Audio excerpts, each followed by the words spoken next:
So, Devar, why don't you start by telling us a little about yourself and why you want to be on this panel? First of all, I wish you all a great day. Let me get used to this microphone. I'm based from Croatia. I was born and raised there and started in my marketing journeys and building brands like 13 years ago. So I've been in marketing and sales and building brands through all this journey. And I built a strong social media brand as well, presence. And in all these matters, I've been through my beginnings were in nutrition and skincare. But once I learned about finance, I transitioned to the finance world, and I've been building brands in the fintech sector since last almost 8 years. And I believe that as well, if you try to do that, you have to be reliable in this journey. So this sector is why I chosen the fintech industry is because this sector has a lot of disbelief. A lot of people are skeptical about it, and I wanted to build brands inside of that to show how you can build strong presence inside of this arena, and that sounds scammy.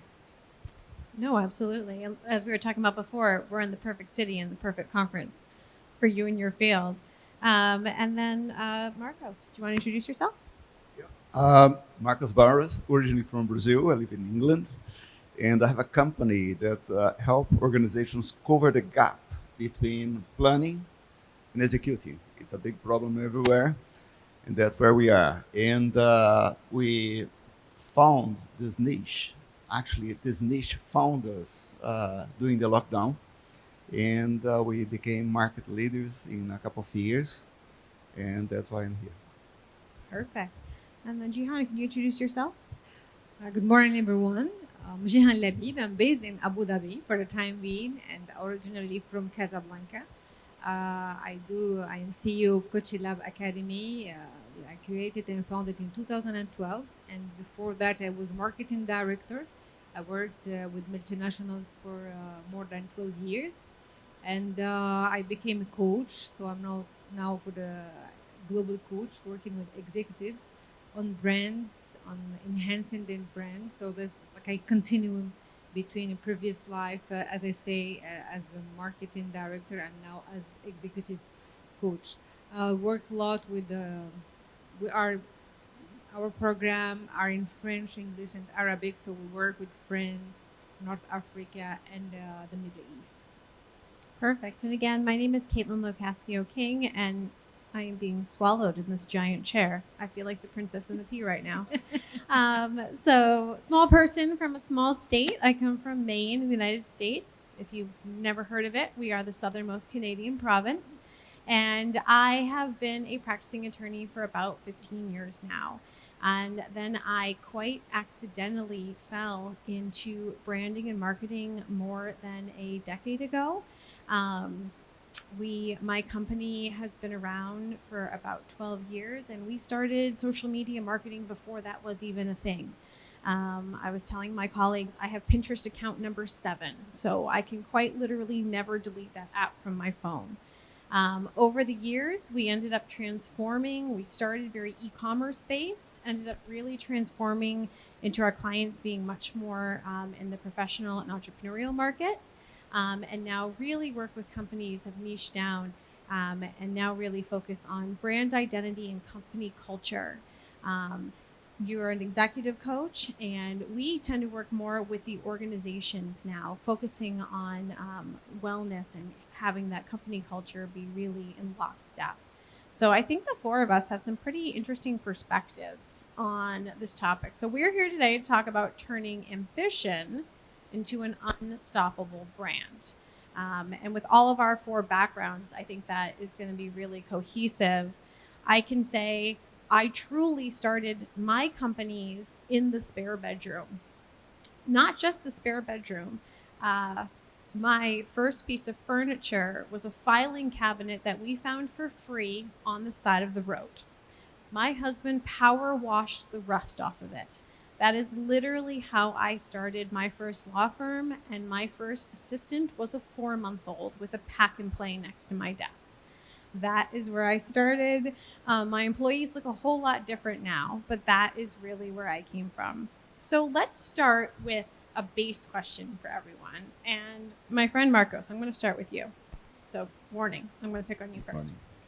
So, what would you say is the biggest differentiator between leaders who build brands that last and those who struggle to turn their ambition into tangible market impact? Well, first of all, a leader has to know where he's going. You follow someone. That's basically the definition of a leader. A leader is someone who has other people following him. And people follow those who know where they are going and they believe that that place, the destination, is good. So you have to know where you're going and you have to be going to a place that makes sense to other people as well. And second, you have to communicate it in a way that will inspire other people. If you have a position, if you are the boss, because you are named the director or manager or whatever, people have to do what you say because you are the boss. But if you want to build an organization that has a strong brand, a strong presence, you need people who believe and are engaged through what you are doing. People who will not do what they are paid for, but they will go beyond. Because to have a brand, you have to go beyond what expectations are. So I believe that's the most important point, is for you to be the leader yourself, of your own life as well, knowing where you are going, and inspire others to go with you. That's the main point for me. Perfect. And then, Jihan, same question to you. What's the biggest differentiator between leaders who build brands that last and those who struggle to have market impact? Um, I build on what Marcus says the brand or the personal branding of a leader is beyond the role, beyond the position. A leader is a visionary person. He knows and he has this strong intuition to lead people to the next move, the next step. Leader who has not like a brand or ambition that class is not leader. He will be like a manager with it's different than leader. When you are a leader, that means that you have your identity, your bold identity. You know where you are going. You have a clear vision. It's a lot about the clarity of the vision, and you have this assertivity. Assertivity is not by the role or the title, but the assertivity to know what you are doing and to also let people follow what you are doing. Nowadays, we are speaking about inspiring people, mainly about the new generation, the Gen Z. You are not like you cannot ask them to do things if they are not inspired. They could do it for like a little while because they have salary, but for the long term and to go and to walk the long distance, it's mainly about inspiration. The leaders who have like a clear vision, clear identity, who they are, what they are believing in, what they belong to, and they can communicate and share this clear vision with the others, not only with their team members, but bigger than that. Leaders also with the brand that stands, they have this ability to empower more than the direct small circle, but bigger circles and beyond the direct company or organization they work with or in. So this is how I see it, and how I can, and also during my work with leaders and executives. And we can see shift between moving from executive to leadership position or being. We are working a lot about the who they are. I have to ask you a follow up question. I'm just curious with the people you're working with. Do you see a difference here between male and female? Yeah, a lot. And it's good to have this difference because, for example, 10 to 15 years ago, some female leaders they wanted to be like male in their leadership style, and that was not good because I will not say that they failed, but the personal life was damaged. We could hear like a lot of burnout, a lot of like issues at personal level. The female and the male are they, they, they are different in their style, and it's good to be fully aligned with what we are, what they are as a leader. Um, Across the world, we can see this differentiation and more. For example, when I worked with the female to just embrace their full identity, they became more uh, aligned, more and more powerful. Because it's not, again, it's not about doing like others. When you are a leader and working on your own brand, you are working to make it really unique. Your uniqueness make it unique. It's not like copying on other, just like okay, I saw this on videos or some some AI thing. They say to do this or to do that. No, to connect with who you are and to find what is unique in you. Uh, and the more you connect with this, the more you find how you can, it's like your fingerprint. It's like how you can bold it, how you can highlight it, and uh, and the courage to showcase this. Um, for executives, there are some rules in their mindset. With the Gen Z now, it's shifting. It's shifting, and it's hopefully it's shifting. We need to be performant. We need to achieve. We need to be a good achiever or high achiever to achieve numbers. It's all about like being perfect, being on the top, being number one, and now it's shifted. Now it's more the purpose you are serving, why you are doing this. And this is a big start. Start with why you are doing this, for which reason, why, where are you going, and this is how you can like build your unique path. Absolutely. Now, how about you? What is the biggest differentiator for you? Well, as my colleagues said, and I would just add on to that because they partially already replied, but I would add on to strong vision with leadership is you need to have strategy, um, consistency, and trust. So sometimes you cannot just do things fast, but in terms of consistency, you will build trust. And as Marcus said, you need to know where you're going, but as well, you need to know what you're doing. So that's strategies.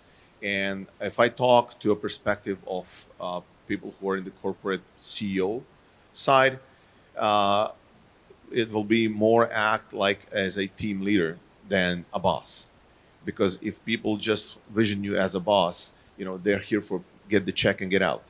And if you are more of a perspective of a leader that they will follow, that they will trust, they will go wherever they want, wherever you want them to go with you. And you can create more powerful and more people that you can rely on, you can trust on. If, like we say, from a perspective of somebody who is employed and looking at the company, hey, they are looking what's in it for me. So if you build environment for them that is for them like able to grow, feel a part of the tribe, not just being here for the salary, then you can have them, you can rely on them and create a powerful team. And from that, you can build a brand, because branding is not just putting a marketing logo on it to pay for ads and just like that.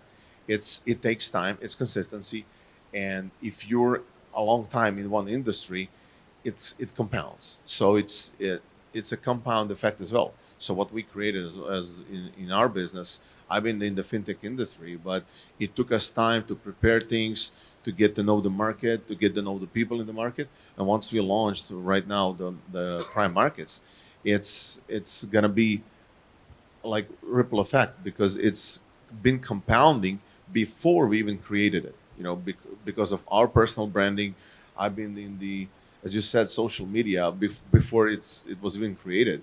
And my beginnings were in network marketing industry, so it's a great field for you to learn the leadership strategies, learn the marketing, learn the sales, learn the psychology, and from it, you compound through the time. It's not just, hey, I'm here, I'm new, and I'm gonna create a brand. It doesn't go like that. It will take some steps of preparation, what colleagues said, and strategies, where you want to go, what you want to do, how you're gonna help the market. And I've been trying to build. I'm not trying. I built strong presence in the social media world. I'm not that good in LinkedIn, but I'm good at Instagram because in my sector, Instagram has a more targeted audience. And if you talk about building yourself as a brand through this, let's talk about this part right now, social media. Everything's online. Everybody's online. The presence is online. If you want to build your branding, whether you're like a single person, you're a company, whatever you are, you need to be present online. In the beginnings, like some actionable steps is when I was starting and building my social media presence. My first video was on Facebook, and I was like, I look stupid. All right, let's do a new video. Second video, I look stupid. Do a new video because I was not used to filming myself, and it was hard to get out of the oh, it's me on the screen. It's me. I have to say something to the people, and if you're building a brand, be yourself. You will through time find the right audience. First, you're gonna find stumble upon the haters because these guys are the first, but they will project you to your targeted audience. Because if you run on the haters audience, it's good because these guys are your biggest fans. Trust me. And from there, build your consistency, build your presence. So if you're doing any kind of content out, just be consistent. It's not gonna come over time. I'm in the fintech industry, and it takes a bit longer time because when it comes to finance, people don't trust you, when they see you as much, And I have multiple people coming to me every week on my socials. They're coming, hey, and this is the most 99% of the common word sentence is, hey, I've been following you for some time. How can you help me? Not everybody who sees you immediately will just jump in. Hey, I want to give money to this person. I want to buy from him. I want to, I want his on her coaching business. I'm going to join your academy. I need to see who you are, what you do, and how can you help me. It's if you show to the people, to your audience, by marketing, how can you help solve their problems, then they're going to buy from you. Because the biggest question, if you're a brand, if you're marketing something out, is when your audience, when your potential client is looking at you, they ask themselves, what's in it for me? How can you help me solve my problem? If you have the answer to that question in your marketing perspective, in your brand perspective, then they're going to catch more easily. And then it's a process of creating trust. Even like with the ads, there's a statistics that you need to see a particular ad 8 times until you buy it. And if you guys are scrolling through social media, wherever you're scrolling, you see ads, right? And sometimes it's like one time you just swipe it. Second, fourth time, I'm like, okay, let's watch half of what this guy says. Then 6th, 7th time, like this guy is jumping all over every 5 stories, this person jumping out. Let me see what they got. Then you jump on their page and you see, and if you see that they're consistent enough somewhere out there, that they are noisy enough, then you can definitely, create longevity from that. You can build a legacy from that. Absolutely. And I think a lot of what you're saying is that trust has to be earned. And I got you back on LinkedIn. That's my favorite. I think my answer to this question is actually the perfect synergy of all of yours. To me, the biggest differentiator between these leaders is alignment. Leaders that build brands and brands that succeed build them from the inside out. These leaders know who they are, what their values are. They know their identity. They have clarity of who they are, what they want to build, and they know what their capacity is to do it. And for me, the leaders who struggle to build these brands that have market impact, to me, it's not that they're lacking the ambition part. I think it's that they're lacking the alignment part, and they're not understanding exactly who they are, what they're looking to build. And when you don't have that, that's when you get really sucked into those whirlpools you don't want to be in. The ones of just constant comparison. That really goes back to what you were saying about social media, or overextending, or just not having that focus. So that for me is the big difference, is that alignment, which I think really pulls from what all of you had said about that.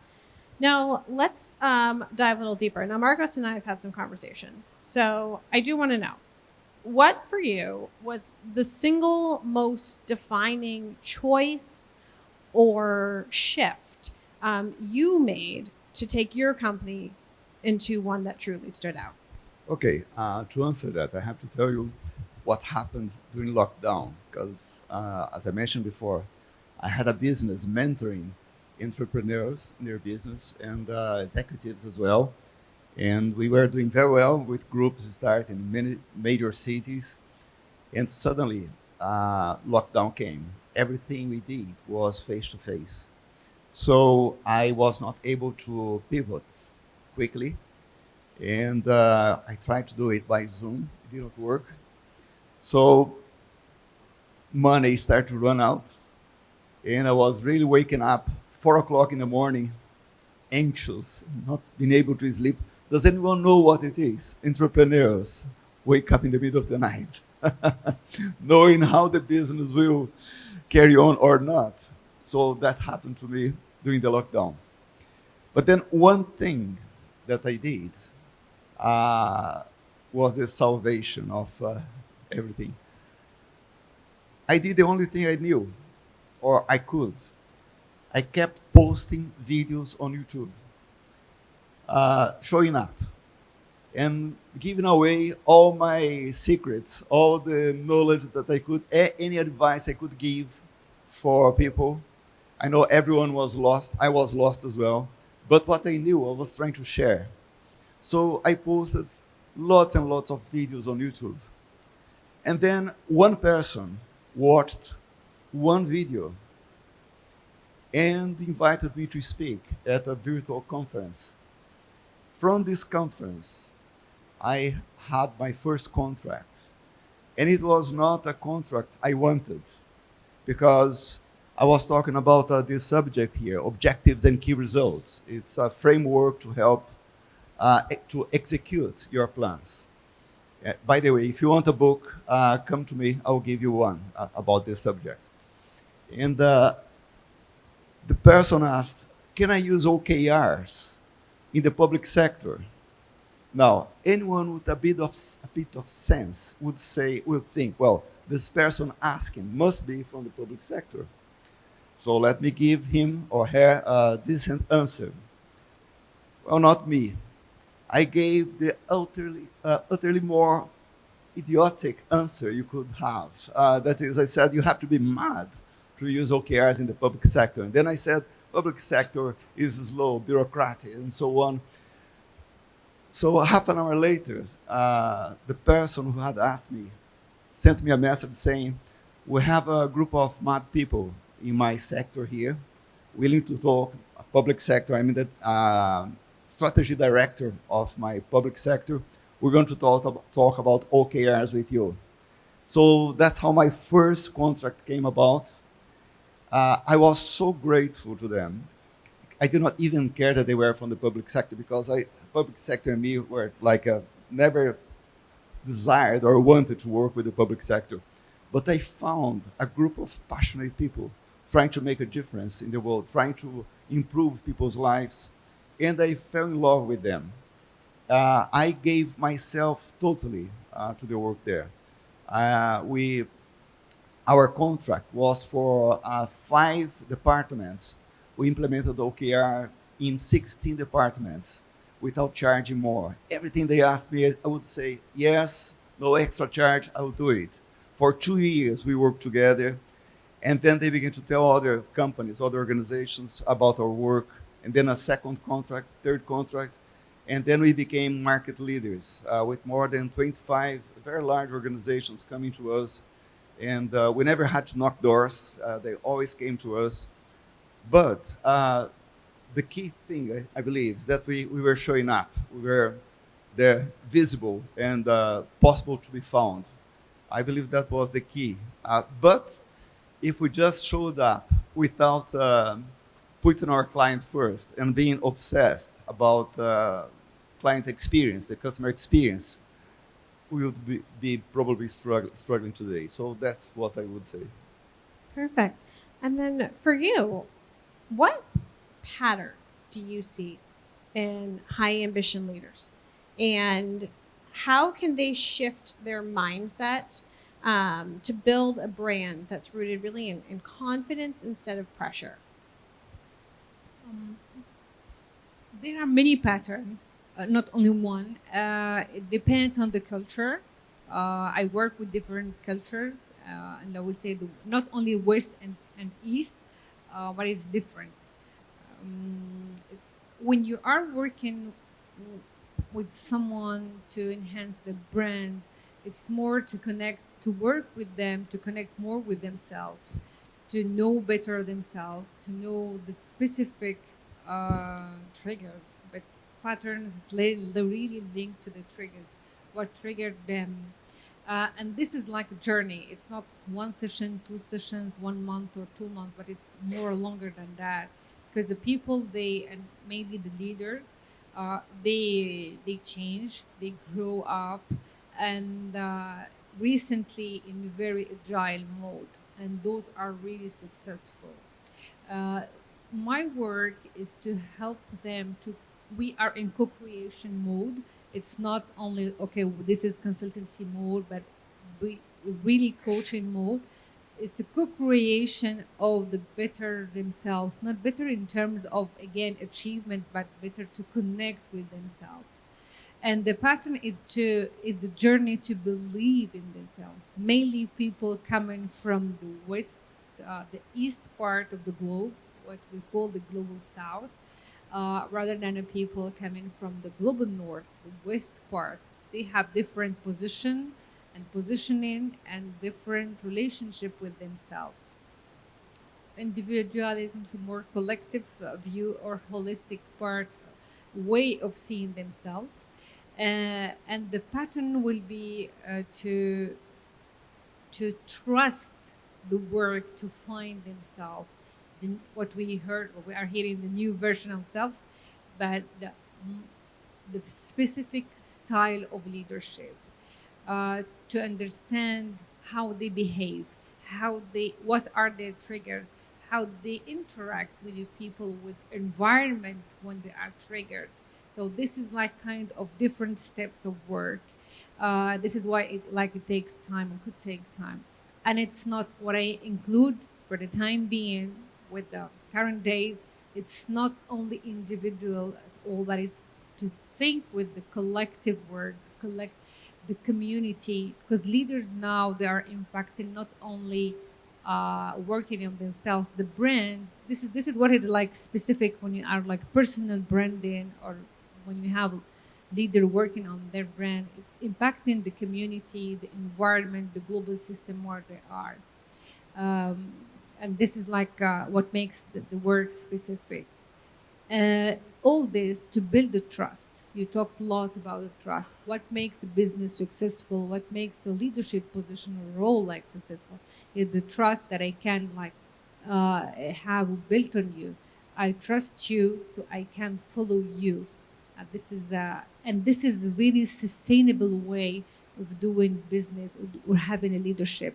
It's more than having yes the followers in the social media. It's good, but yeah, we can have a good business without having a million or having 100K, and this is why it's unique. I don't really need to have or to do my brand as the others, but if I want it sustainable, I need to find my own brand, my positioning, my values, my identity, And again, what is the persona I am looking for? What are the people I want to have around me? Who are they, and what do they want? What is the problem that I am solving? And here we can connect the corporate world with the individual world. It's nice way of reinventing the branding and reinventing the work on the brand, and if it's personal, if it's for the corporate also. I love how you frame that as sustainability. Something conversations I have a lot with clients are about sustainability and avoiding burnout, which I think is a huge component of this. For I think that goes across all industries. And something we really come down to for that is just the notion of capacity.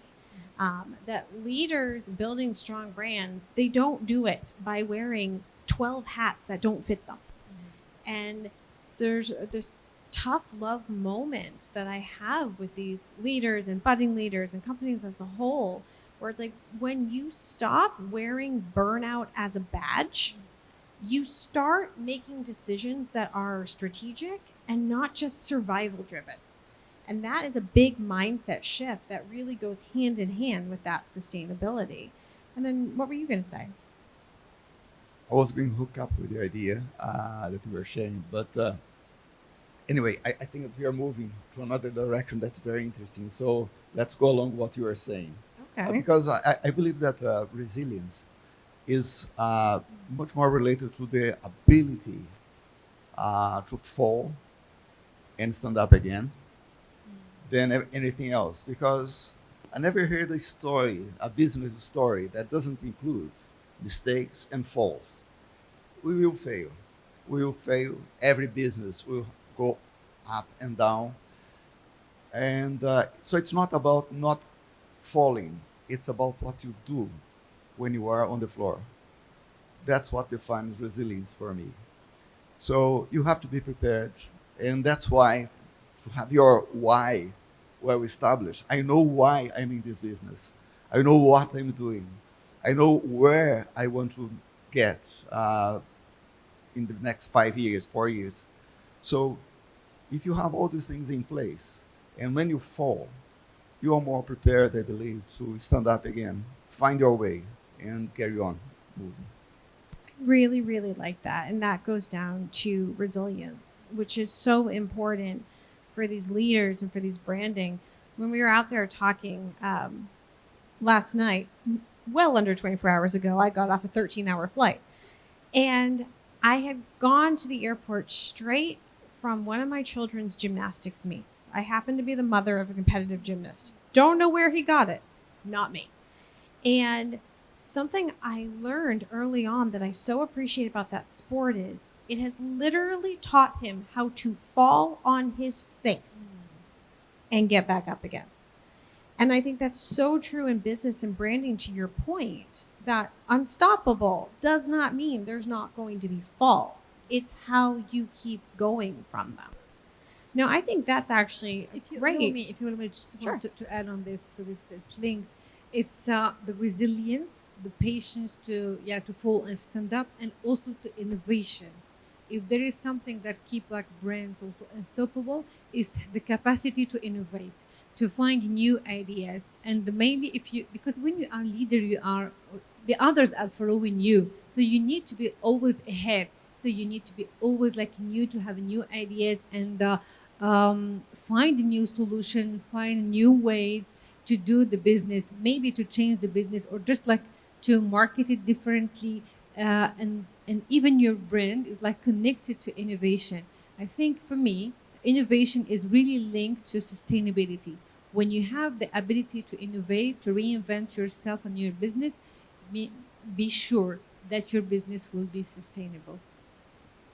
Absolutely. You just made an even better segue, so thank you. Perfect.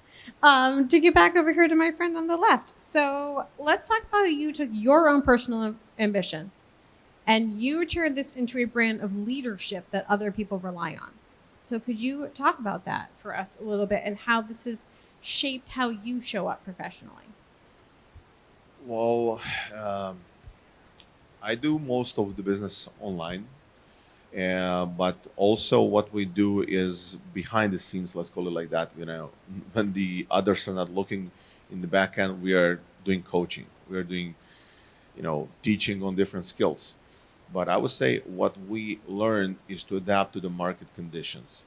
Since we are in the trading industry, market conditions change, as well as the narratives of, as Marco said, before 2019, it was more easier to do live meetings. But what happened, suddenly you have to change to the market conditions or the environment conditions, because if you don't do that, you're gonna fall behind. Even like with that, I was not ambitious about talking on TikTok, but I said like, hey, if I have to do it, I have to do it. And I would not say ambition. Ambition is a spark that will turn you on, but consistency and action will give you reliable results and build trust in the end. Because you can be ambitious or motivated for a week, for a month, but if you fail, as Marcus said, you're gonna say, am I on the right way? Am I on the right path? Is this the right thing for me? It's not going, let me find something else. And this is where ambition goes away. Or you do it maybe in a wrong strategy way long time enough, and you're gonna feel a burnout. You're gonna Yeah, I agree. I feel like where we're coming down this panel is we have a lot of these two with showing up is really what a lot of what you're coming down to. And we're saying, and know who you're showing up for and know why you're showing up. So I think when you synergize all that together is where you get success. All right. I'm going to start with you, my friend. If you had one takeaway you wanted for everyone here today, what would that be? And I'll just work down the line. It's always reinvention. Reinvent yourself to keep your leadership and your leadership style ahead, and create the vision for the others. This is how you can keep your leadership different, unique, and this is a continuous work to walk through the alignment. This is how I see it, even for at personal level or for business side. It's like continuous. It's I see this is metaphor. It's like a journey you are traveling in a train, on a boat, whatever you choose, but you are the main traveler. And during this journey, you are connecting more with yourself, connecting with the market, with the environment, but you are healing up.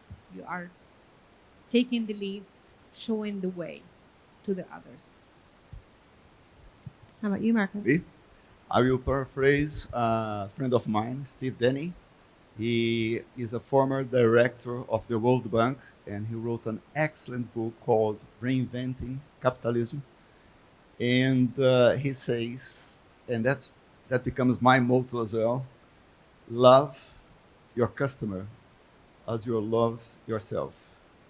Obsess about your customer satisfaction, delight. And that's the most important thing.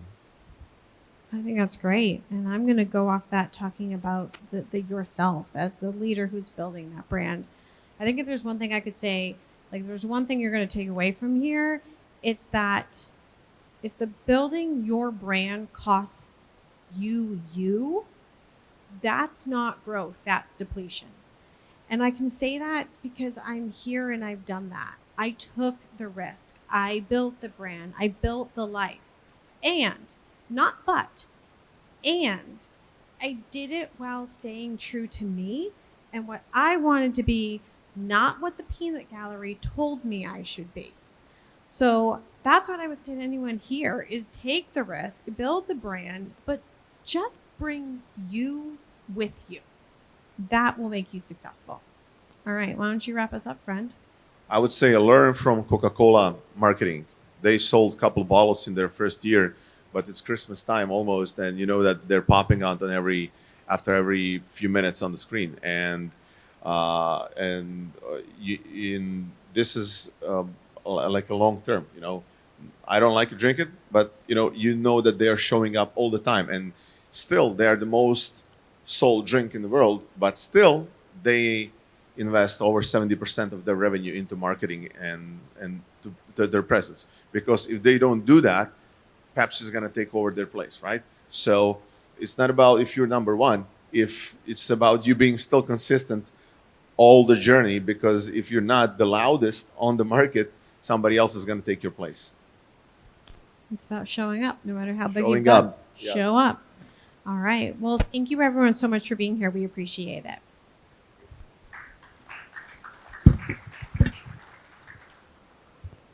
Session. Thank you so much.